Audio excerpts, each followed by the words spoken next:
Here I've got MEDION Life X5004, and let me show you how to add lock screen on the following device. So at the very beginning we have to open the list of all applications, then find and select the settings, locate and open security options, and then go to screen lock. It's the first step. And now just select the way of unlocking that you would like to apply. It can be either pattern, pin code, or the password. Let me choose pattern.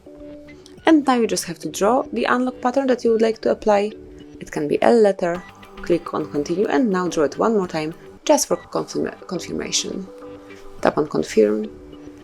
And now it's time to decide if you would like to see all notification content once your device is locked, if you would like to hide sensitive ones, or you want to see them at all.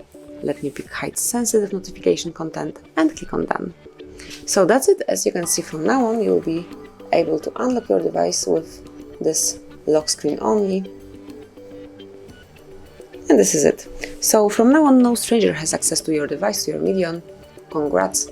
Thank you for watching. Please subscribe our channel and leave the thumbs up.